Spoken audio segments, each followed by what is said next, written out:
Assalamu alaikum туғандар, қандайсыңар? Сіздер менен біз базар хабар Кыргыз элим. Біз бүгін ушул чыгарылышыбызда Кыргыз элим мындай аңгустар ет багытындагы уйлар келипти. Ушул уйларды кенен көрсөтүп, сиздерге маалымат алып беребиз туғандар. Анан кийин адресиге келе турабызсак, адреси Чалабат облусу Сузак район туғандар. Сарыбагыш айылында. Азыр ээсинен кенен маалымат алабыз, кандай булар кооз барын сіздер болса биз менен болуп туғандар. Видеоға бир-бирден лайктарды басып, видео менен бөлүшүп тура бериңиздер. Биз болса сура баштадык анда. Мына туғандар, салам алейкум, ээсинен сурап беребиз. Укам, кандай анан жакшысыңбы, алып келип алдыңар? Алып келип алдык буюрса. Уйлар жөнүндө бир маалымат берип койсуң анда. Эми маалымат бергенде бул уйлар Россиядан келди. Россия Федерациясынан. Келгенде бир жума болуп калды ушу Жалалбатта. Жалалбатта бир жума болуп калды. Канча баш келген? Канча баш калды бул жерде, укам? 47 баш калды бул жерде. Жалпысынан 59 баш келген. 59 баш келген. 12 баш кетти уже. 12 баш кетти. Кардарман жаккандар келип алып кетип атышат. Булар эми канчадан тууган уйлар? Карасам баары эле бооз экен. Булардын бардыгы боз. Эң асты, эң чоң дегени 2 тууган. Эң чоң деген 2 тууган. Атак бирде 2 тууган уйлар булар. Баары жаш уйлар экен анда. Малды билгендер эми тишинен көрүп карап бирип койсо. Ооба, кел. Паспортуна деле бирде 2 тууган жазылып турат барды. Как положено. Биз анда булар баар бооз, мындай сөз далили менен болсун деп тугандар сиздерге атайын көрсөтүп беребиз. Мындай уйлардын өтө жакын ушул күндөрдө тууй тургандар экен тугандарына көрсөңүздөр болот.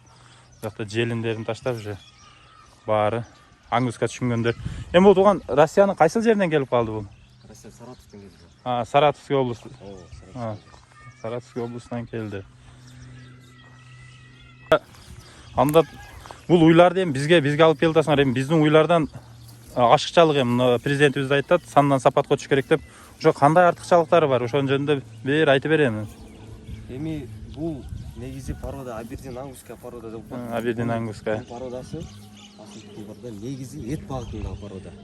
Эт багытындагы уйлар бар, То есть этти жакшы кырмайт, тез семирет этке. Анан сүтүн айтып кетсек, бул уйлардын сүтү андай эле көп болбойт. Сүт андай эле болбойт. Болот редко 100 ичинен бир 5-6 мүмкүн андай чоң желим болуп калышы. Бирок көпчүлүгү сүтү аз болот, бирок кою болот. Кою каймактуу. Каймактуу болот. Сүт каймактуу. Жирнеси көп болот да, процентеси.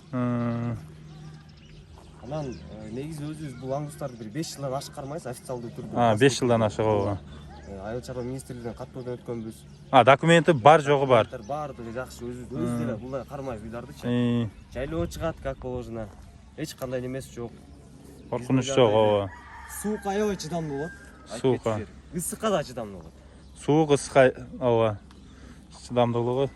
Эми буларды эми баасы кандай коюла турган болот? Ал жактан эми килограммдап келет, бул жаккачы доставкасы. Канча сомдон болот? Ошону бир элдерге айтып кетем. Эми булардын баасы 170 миң сомдон 170 миң сомдон 250 миң сомго чейин. 250 миң сомго чейин, Малды келет, көрөт, жактырат, кааласа 5 да алсын, кааласа 10 да алсын. Дүң жана беркиндеги күнөсү. Тандап алсачы ошондо келип тандап ала турган болсо? Тандап ала турган болсо эң азы 250 болот да. 250. Ооба. Келип көрүп тандап алып кете берет. Булар тугандар баар бооз. Анан кийин айта кетчү нерсе тугандар. Биз дагы муну айта кетебиз, Россияда көргөн элек, Россияда фермада баарыңызга керек.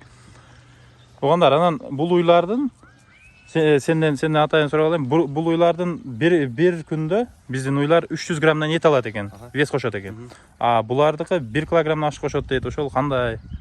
Мифпи же туурабы? Болгон историяны айтып кетейин, ситуацияны. Бул уйлардын букасы, производитель деп коет, ошо бука чыккан буканы бакканда эми суммарно бир жарым жылда, 1 жылда определенное количество килограмм набирать эткен. Ошону бөлгөн күндөргө эсептеп чыксак, күнүнө 1 килограмм 800 граммдан кошкон экен. 1 килограмм 800 граммдан кошкон. 1 килограмм 800 граммдан кошкон экен. Мисалы үчүн 200 кило кошулса, там 3 айда, 4 айда, 6 айда ошондой чыккан килону ошо күндөргө бөлсөк, ошончо чыкты. Анда булар бизде бага турган болсо, өтө выгодно болуп калат турбайбы? Албетте, беркинде жөнөкөй уйдан бир 2-3 кармагандан көрө, астын тукумдан бир 2-ни кармап койсоң, ооба. сандан сапатка өтүш керек. Ооба, президент айтканы туура, ооба. туугандар, көрүп турасыздар. Анан байланыш үчүн ушул экрандарда номер койгонбуз. Кыргыз элим, кайрыла бересиздер. Биз ушул жакта адрес дагы бир жолу сиздерге айтып кетем. Жалал Абад облусу, Сузак район, Сары Багыш айылында. Инебиз Бекмамат деген инебиз туугандар. Номерлер калтырабыз. Келе бересиздер. Бул командамдын окончательный айтып койчу, булар канча килограммдан чыгат азыр мындай? Силер эми веске тартып алып келгенсиңер да буларды. Эми мындай биз ал жактан алганда чын-чынына келгенде булар границада кичине туруп кыйналып калышты. Эми жол азабы, көр азабы деп. Ооба. Азыр бул жерге келип бир жуманын ичинде кичине өзүнө келип калышты. Азыр бир примерно 500 кг плюс-минус средний вес. Эң арты, эң асты алып койгондо 500 кг. Ооба, орто вес. А булар еще набрать айтат, а? Канча килограммга чейин толот булар? Эми булар уй кондициясы жакшы болсочу, пропорция жакшы болсо уй 700 кг чейин боз малынан набирать этет. Бул жөн от чеп жүрүү убактында. 700 кг. Байласаңыз бул набирать эте берет. Анан айтып кетчү нерсе, бул жерде мисалы үчүн караңыздар, азыр көрсөтүп койсоңуз могул жерде. Эртең менен кечинде 2 мал чөп салынат. Беде бактын чөбү аралаш беде болот го. Канча таза беде биринчи орун. Ошол менен салат, ошол деле турат малдар. Суу ичет, эртең менен кечинде от жейт болду. Азыр тияктуу көрсөтүп коюңуз мына. Кудай буйрса, силас. Ооба, силас келген туугандар мына. Азырдан силас берип баштайсың. Боз үйлөргө көпчүлүк берген болбойт. Короолугу бирок базар жок короо экен, эчтеке калтырбаптыр туугандар. Эч кандай сөз жок. Биздин уйлар мисалы үчүн кичине от жеп туруп, андай читаң болуп жеп тандайт го. Чубуктарын чыгарып салат, ооба. Андай нерсеси жок. Артына саласың, алып келет булар. Олар көрсөтүп койсоңуз могу уйларда. Мына. Жакыныраак бар. Ооба. Малды мындай, мал билгендер эми билет өздөрү. Малдын ангуска, порода уйларга түшүнгөндөр баары эле түшүнөт. Артын мындай консистенциясын карасаңыз. Мына туугандар. Мисалы үчүн ойларына караңыз. Ойлорун караганда менин боюм 1.70 менин боюм.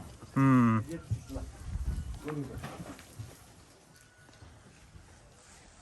Булардын бойлору ошондо канча чыгып калат примерно? Примерно билбейм мен мындай канча чыгып калат.